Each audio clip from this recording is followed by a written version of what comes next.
Good afternoon, everybody. How y'all doing? I got a few requests to make this video. People wanted to know the state of the Seahawks salary cap post Wagner release and Wilson trade. So even though I think some of you guys probably already know this stuff, even though you can certainly look it up, I think Corbin may have already done a tweet breaking this all down, but I want to go ahead and try to do it myself and try to understand all the different aspects here to figure out how much money we really did free up and what the actual monetary ramifications of these moves are. So we're going to take a look at the Wagner release first because his is very simple. It's just a straight release. Before the release, we were going to owe him like 20.3, 20.4 million against the cap, something like that. Now we only owe him 3.75 million dead.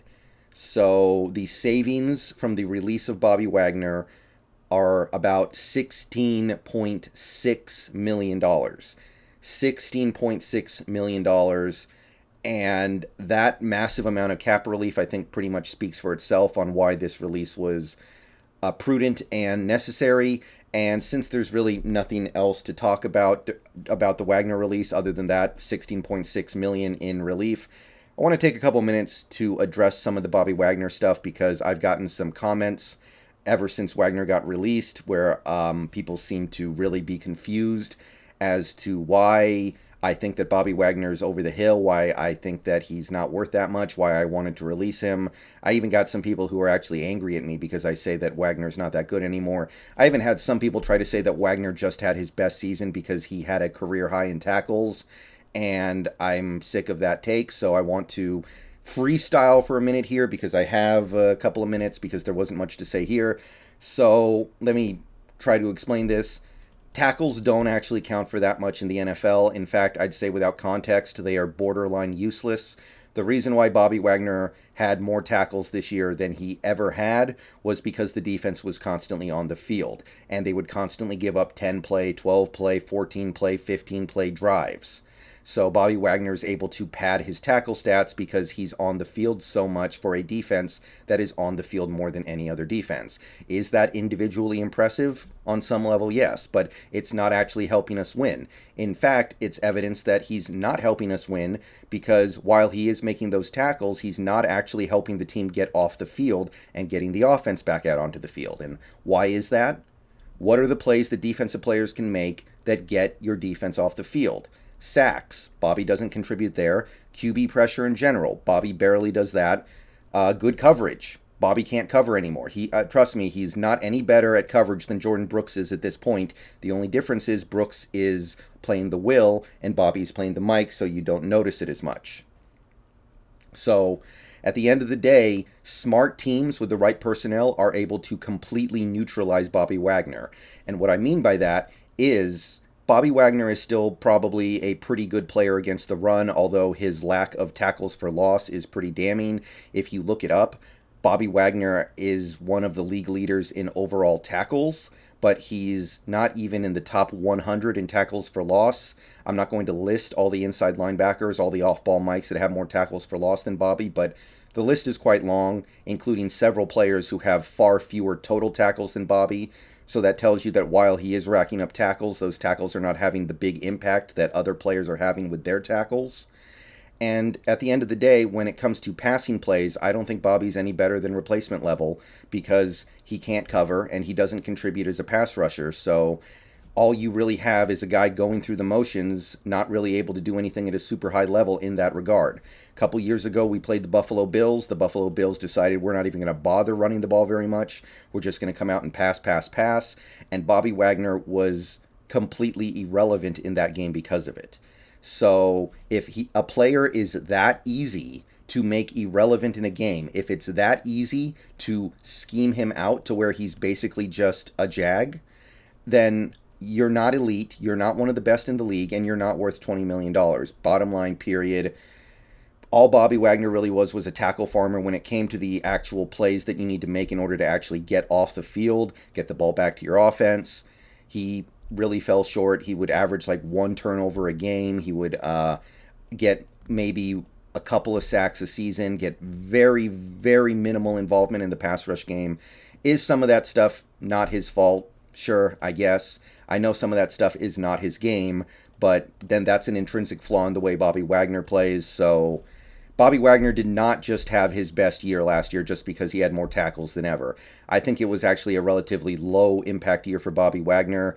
And at the end of the day, our defense has not been that good for the last 4 years, and Bobby's been the guy making more money than anyone else on that defense by far. So, no, Bobby Wagner is not that good of a player anymore. Stop huffing that copium. I'm really tired of reading those very, very basic takes. The box score takes, I call them, because they're totally based off tackle stats and nothing else, with a complete lack of context. Cody Barton probably could have racked up almost as many tackles put in that situation as well. Somebody has to get tackles when you're on the field that much. Okay. Sorry, Bobby. I love you. I didn't enjoy doing any of that, but I try to be objective on this channel. I try to be real with these players, even the ones that I love, and I think there's just a lot of genuine confusion and maybe even some anger directed at the anti-Wagner takes, but needed to be said. Okay. Now that we're done with that, let's talk about the Wilson trade and try to understand what we are saving here. So the thing to understand with the Russell Wilson trade is that we are getting out of paying him a significant amount of money, but there is a massive dead cap hit associated with this, $26 million. So we still owe Wilson $26 million against our cap this year. I think that is a savings of $11 million from what it would have been if he was here. So basically we saved $11 million by trading him, but we're going to inherit some money as well because we acquired those 3 players. So let's break that down real quick. Shelby Harris is due a cap hit of about $8 million in 2022. I believe we inherit all of that because his signing bonus has already been taken care of by the Broncos. So we are getting him at a small discount, but not a big one. So we're going to say $8 million for Shelby Harris. Drew Lock is a cap hit of $1.5 million, let's call it. It's a little bit less, but now we're up to $10.5 million, or no, excuse me, $9.5 million, my bad. And then you have Noah Fant, and his cap hit for 2022 is going to be about $2.2 million.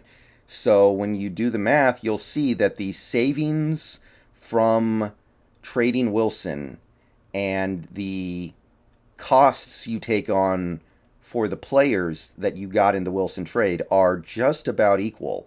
So Fant plus Locke plus Harris for this year is approximately $11.5 to $12 million. And the savings on the Wilson trade were just about there as well. I think it might have been right around 11 or $12 million. So basically, in 2022, the Wilson trade has actually saved us effectively nothing, or very, very little. You just go ahead and call it a wash in terms of money saved. So the most reasonable way to look at it at this point would be that we didn't save any money this year on the Wilson trade. However, this needs to be looked at in a long-term sense. We didn't make this trade for this 1 year. We made this trade for a long-term thing. Specifically, Wilson's known desire to be paid like Patrick Mahomes when his next extension comes up, which is probably going to be next year. So let's take a look at Wilson in 2023. As of right now, he's got a $22 million base salary, and he has a $5 million roster bonus. And had he been with us, it would have been another $13 million in signing bonus. So the cap hit for Wilson in 2023 would have been approximately, not approximately, exactly $40 million.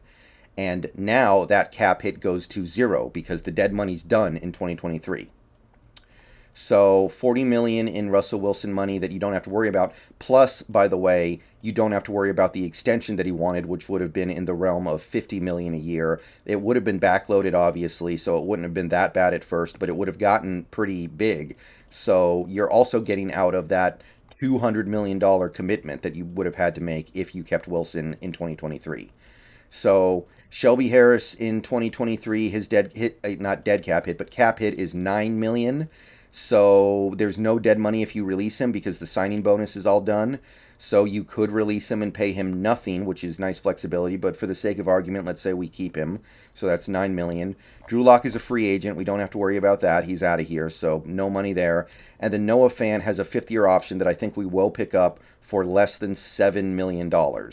So Shelby Harris plus Noah Fant equals just under $16 million. So the $40 million of Russ, you have saved $24 million in cap space in 2023.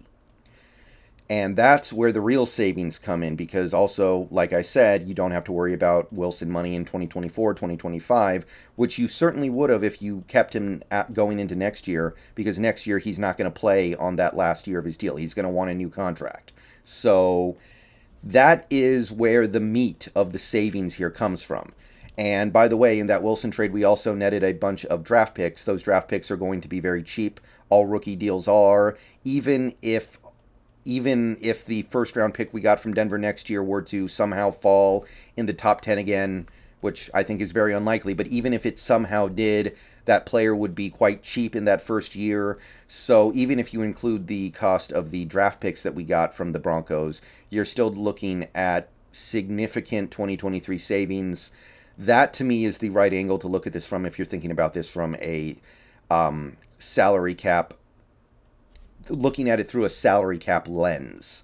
So those are the cap ramifications. There's basically no cap relief on the Seahawks for 2022 from the Wilson trade, but there is going to be significant savings 2023 on. Now, the hard part is we need to find a new decent quarterback, but that's completely unrelated to this part of it. So that's really all I can say about the salary cap ramifications here. Don't look for any massive free agency activity just because you moved on from Wilson. That didn't actually save you money. Yeah, I think you actually took on a little bit of extra money because of the Shelby Harris contract and the dead money you're giving Wilson, but that doesn't mean you don't do it if you think it's the right thing to do, because this was probably your last chance to trade Wilson. All right, that's all I got for this one. Let me know what you guys think down below, but I just wanted to clarify that this trade doesn't really clear cap space. It's about moving on from a player that you don't totally trust anymore, not feeling comfortable building around him, not feeling like he's part of the future plans here, not wanting to give him the Pat Mahomes contract in a year, or a rough equivalent to the Pat Mahomes contract, or whatever it is he's going to look for.